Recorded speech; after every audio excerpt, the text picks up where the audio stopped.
ನಮಸ್ಕಾರ ವೀಕ್ಷಕರೇ, V motive ಚಾನಲ್ಗೆ ತಮಗೆಲ್ಲರಿಗೂ ಕೂಡ ಸ್ವಾಗತ. ಸ್ನೇಹಿತರೆ, ನಮ್ಮಲ್ಲಿ ಒಂದು ಮಾತಿದೆ, ಮನಸ್ಸಿದ್ದರೆ ಮಾರ್ಗ, ಹನಿಗೂಡಿದರೆ ಹಳ್ಳ ಎಂಬ ಮಾತುಗಳಿಗೆ ಉದಾಹರಣೆಯಾಗಿ ಹೇಳಬಹುದಾದ ಯಾವುದಾದ್ರೂ ಹೆಸರು ಇದ್ದರೆ ಅದು ಸಿ.ಕೆ. ರಂಗನಾಥ್ ಅವರ ಹೆಸರು. ಇವರು ಬೇರೆ ಯಾರೂ ಅಲ್ಲ, ಶಾಂಪೂ ಸೇರಿದಂತೆ ಹಲವು ಸೌಂದರ್ಯವರ್ಧಕಗಳ ವಸ್ತುಗಳನ್ನು ಉತ್ಪಾದಿಸುವ ಕೆವಿನ್ ಕೇರ್ ಕಂಪನಿಯ ಸಂಸ್ಥಾಪಕ. ಕೇವಲ 50 ಪೈಸೆಗೆ ಒಂದರಂತೆ ಸಿಗುತ್ತಿತ್ತಲ್ಲ ಚಿಕ್ ಶ್ಯಾಂಪೂ, ಅದನ್ನು ತಯಾರಿಸಿದ್ದು ಕೂಡ ಇವರೇ. ಇವರು 50 ಪೈಸೆಗೆ ಒಂದು ಶ್ಯಾಂಪೂ ಪ್ಯಾಕ್ ಮಾರುತ್ತಲೇ ಅದನ್ನು 500 ಕೋಟಿಯ ಉದ್ಯಮ ಆಗುವಂತೆ ಮಾಡಿದ ರೀತಿ ಅಮೋಘ. ರಂಗನಾಥ್ ಅವರ ಯಶೋಗಾಥೆಯ ಕಥೆ ಮತ್ತು ಅವರು ಕಷ್ಟಪಟ್ಟ ಕಥೆ, ಅವರ ತಂದೆಯ ಕಥೆ ಎಲ್ಲವನ್ನು ಕೂಡ ನಾನಿಲ್ಲಿ ನಿಮಗೆ ಹೇಳ್ತಾ ಹೋಗ್ತೀನಿ. ಆದರೆ ಇದು ರಂಗನಾಥ್ ಅವರು ನೀಡಿರುವಂತಹ ಸಂದರ್ಶನದ ತುಣುಕಾಗಿರುತ್ತೆ. ಹೇಳಿದ್ದು ಅವರೇ ಆಗಿದ್ರೂ ಕೂಡ ಇಲ್ಲಿ ನನ್ನ ವಾಯ್ಸ್ ಮಾತ್ರ ಇರುತ್ತೆ. ಇದು 50 ಪೈಸೆಯ ಶ್ಯಾಂಪೂ ಮಾರಿ 500 ಕೋಟಿ ದುಡಿದವನ ಕಥೆ. ನಮ್ಮದು ತಮಿಳುನಾಡಿನ ಕಡಲೂರು ಜಿಲ್ಲೆಯ ಸಮೀಪದ ಒಂದು ಹಳ್ಳಿ. ನಮ್ಮ ತಂದೆಯ ಹೆಸರು ಚಿನ್ನಿ ಕೃಷ್ಣನ್. 4 ಗಂಡು 2 ಹೆಣ್ಣು ಮಕ್ಕಳು ಮತ್ತು ಹೆತ್ತವರು. ಹೀಗೆ 8 ಜನರಿದ್ದ ತುಂಬು ಕುಟುಂಬ ನಮ್ಮದು. ಕೃಷಿಯ ಜೊತೆಗೆ ಟಾಲ್ಕ್ ಪೌಡರ್, ಟಾನಿಕ್ಗಳನ್ನು ಮೆಡಿಕಲ್ ಸ್ಟೋರ್ಗಳಿಂದ ತಂದು ಅದನ್ನು ಹಳ್ಳಿಗಳಲ್ಲಿ ಮಾರಾಟ ಮಾಡುವ ಕೆಲಸವನ್ನು ಅಪ್ಪ ಮಾಡ್ತಾ ಇದ್ರು. ನಾನಿಲ್ಲಿ ಹೇಳ್ತಾ ಇರುವುದು 70ರ ದಶಕದ ಮಾತು. ಆ ದಿನಗಳಲ್ಲಿ ಟಾಲ್ಕ್ ಪೌಡರ್, ಜೇನುತುಪ್ಪ, ಹೇರ್ ಆಯಿಲ್, ಟಾನಿಕ್ನಂತಹ ಉತ್ಪನ್ನಗಳು ದೊಡ್ಡ ಬಾಕ್ಸ್ ಬಾಟಲಿಗಳಲ್ಲಿ ಸಿಗ್ತಾ ಇದ್ವು. ಸಹಜವಾಗಿ ಅವುಗಳ ಬೆಲೆಯೂ ಹೆಚ್ಚೇ ಇರ್ತಾ ಇತ್ತು. ಪೌಡರ್ ಮತ್ತು ಹೇರ್ ಆಯಿಲ್ ಹಾಕಿಕೊಂಡು ಚೆನ್ನಾಗಿ ಕಾಣಿಸಬೇಕು ಎನ್ನುವ ಆಸೆ ಬಡವರಿಗೂ ಇರುತ್ತೆ.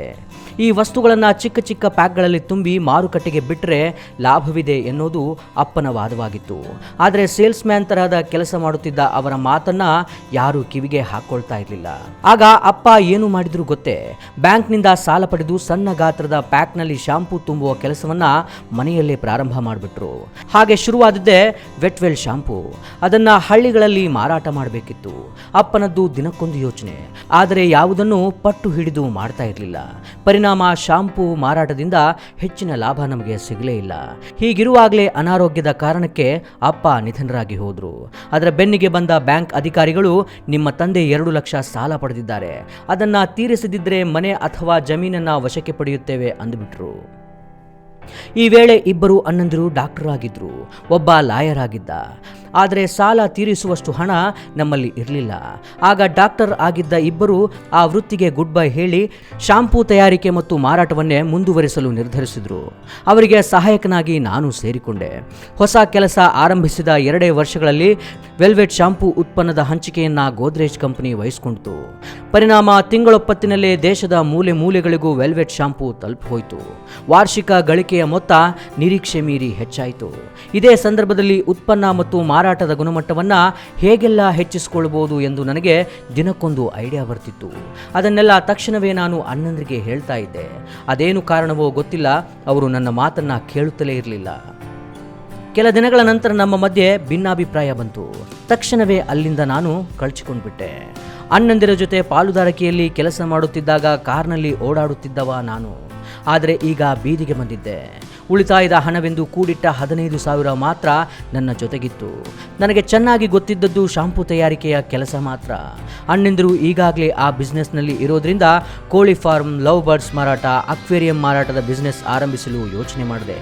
ಆದರೆ ಮನಸ್ಸು ಮಾತ್ರ ಶಾಂಪೂ ಉದ್ಯಮದಲ್ಲೇ ನನ್ನ ಭವಿಷ್ಯ ಇದೆ ಅಂತ ಬಿಸ್ಗುಡ್ತಾ ಇತ್ತು. ಸುದೀರ್ಘ ಯೋಚನೆಯ ನಂತರ ಏನಾಗುತ್ತೋ ಆಗಿಬಿಡ್ಲಿ ಅಂದುಕೊಂಡು ಕಡಲೂರಿನ ಹತ್ತಿರಿರುವ ಕನ್ನಿಕೋಯಿಲ್ ಎಂಬ ಊರಲ್ಲಿ 4 ಜನ ನೌಕರರನ್ನ ಜೊತೆಗಿಟ್ಕೊಂಡು ಚಿಕ್ ಹೆಸರಿನ ಶಾಂಪೂ ತಯಾರಿಕೆಯ ಕೆಲಸ ಪ್ರಾರಂಭಿಸಿದಾಗ ನನಗೆ ಕೇವಲ 22 ವರ್ಷ. ಚಿನ್ನಿ ಕೃಷ್ಣನ್ ಎಂಬ ಅಪ್ಪನ ಹೆಸರಿನ ಹ್ರಸ್ವ ರೂಪವೇ ಚಿಕ್ ಆಗಿತ್ತು. ಇದು 1983ರ ಮಾತು. ಫ್ಯಾಕ್ಟರಿಯಾಗಿ ಬದಲಾಗಿದ್ದ ರೂಮಿನ ಬಾಡಿಗೆ 300 ರೂಪಾಯಿ, 1200 ರೂಪಾಯಿ ಅಡ್ವಾನ್ಸ್, ನನ್ನ ಮತ್ತು ನೌಕರರ ಓಡಾಟಕ್ಕೆ ಒಂದು ಸೈಕಲ್, 3,000 ರೂಪಾಯಿಗೆ ಶಾಂಪೂ ಪ್ಯಾಕ್ ಮಾಡುವ ಯಂತ್ರ ಖರೀದಿ. ಮೊದಲ ವ್ಯವಹಾರದಲ್ಲಿ ನಾನು ಬಂಡವಾಳ ಹೂಡಿದ್ದು ಹೀಗೆ.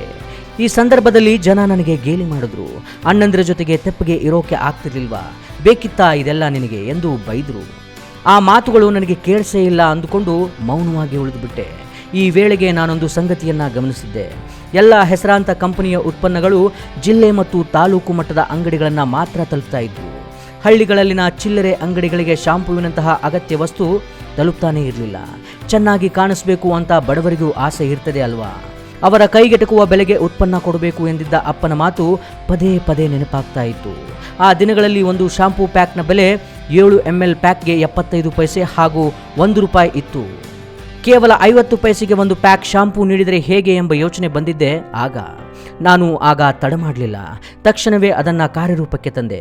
6 ml ಶಾಂಪೂ ಹೊಂದಿದ್ದ ಪ್ಯಾಕ್ಗಳನ್ನು ಪ್ರತಿ ಹಳ್ಳಿಯ ಕಿರಾಣಿ ಅಂಗಡಿಗಳಿಗೆ ನಾನೇ ಖುದ್ದಾಗಿ ತಲುಪಿಸಿದೆ.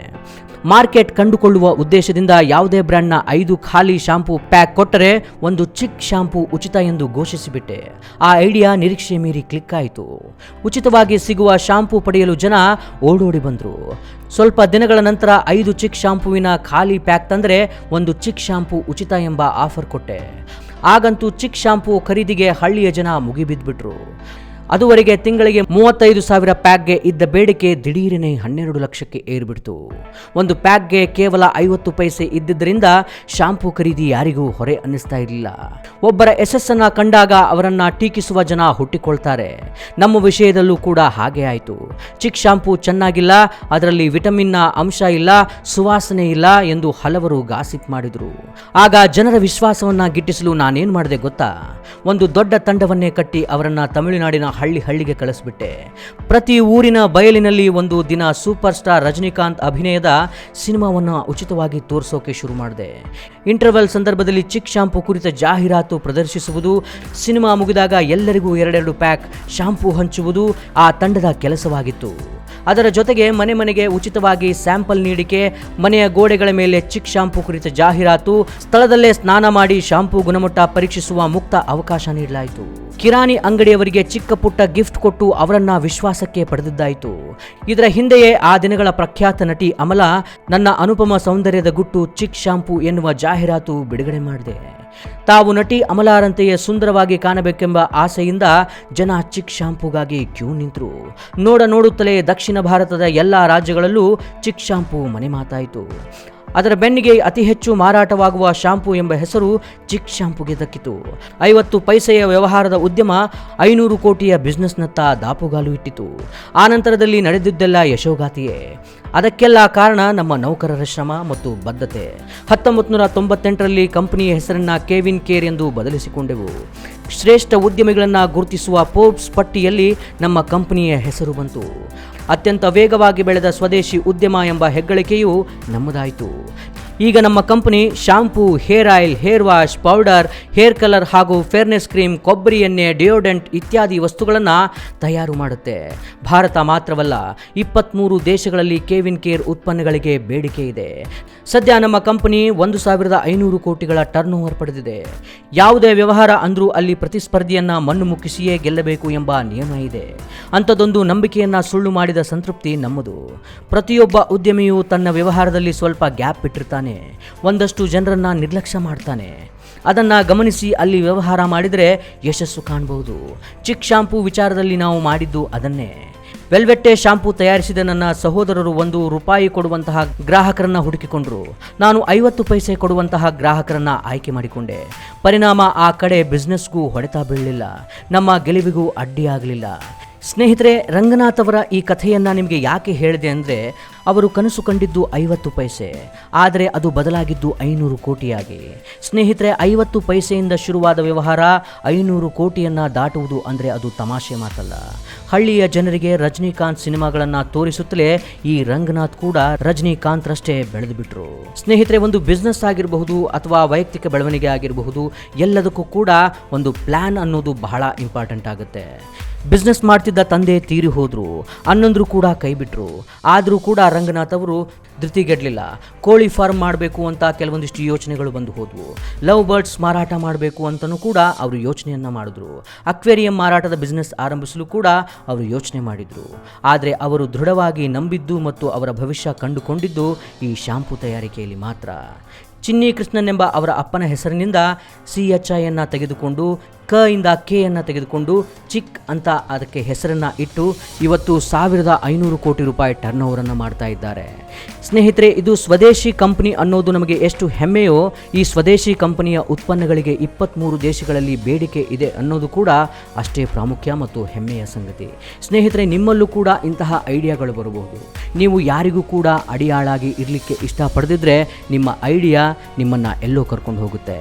ಮನುಷ್ಯನ ತಲೆಯಲ್ಲಿ ಬರುವಂತಹ ಐಡಿಯಾಗಳಿಗೆ ಕೋಟ್ಯಾಂತರ ರೂಪಾಯಿ ಬೆಲೆ ಇದೆ. ಸ್ನೇಹಿತರೆ, ದೃಢ ನಿರ್ಧಾರ, ನಿರಂತರವಾದ ಶ್ರಮ ಇಲ್ಲದೆ ಯಾರೂ ಕೂಡ ಸಕ್ಸೀಡ್ ಆಗಲಿಕ್ಕೆ ಸಾಧ್ಯನೇ ಇಲ್ಲ. ನೀವು ಏನಾಗಬೇಕು ಅನ್ನೋ ಗುರಿನ ಮೊದಲು ನಿರ್ಧಾರ ಮಾಡಿ ನಂತರ ನೀವು ಅದನ್ನು ಪ್ರಯತ್ನ ಮಾಡಿದ್ರೆ ಖಂಡಿತವಾಗ್ಲೂ ಕೂಡ ನಿಮಗೂ ಯಶಸ್ಸು ಸಿಗೋದ್ರಲ್ಲಿ ಎರಡು ಮಾತಿಲ್ಲ. ಸ್ನೇಹಿತರೆ, ಈ ಕಂಟೆಂಟ್ ನಿಮಗೆ ಇಷ್ಟ ಆಗಿದೆ ಅಂತ ಭಾವಿಸ್ತೀನಿ. ಮತ್ತೆ ಹೊಸದೊಂದು ಕಂಟೆಂಟ್ನೊಂದಿಗೆ ನಿಮ್ಮನ್ನು ಭೇಟಿ ಮಾಡ್ತೀನಿ. ಅಲ್ಲಿವರೆಗೂ ಟೇಕ್ ಕೇರ್, ಗುಡ್ ಬೈ.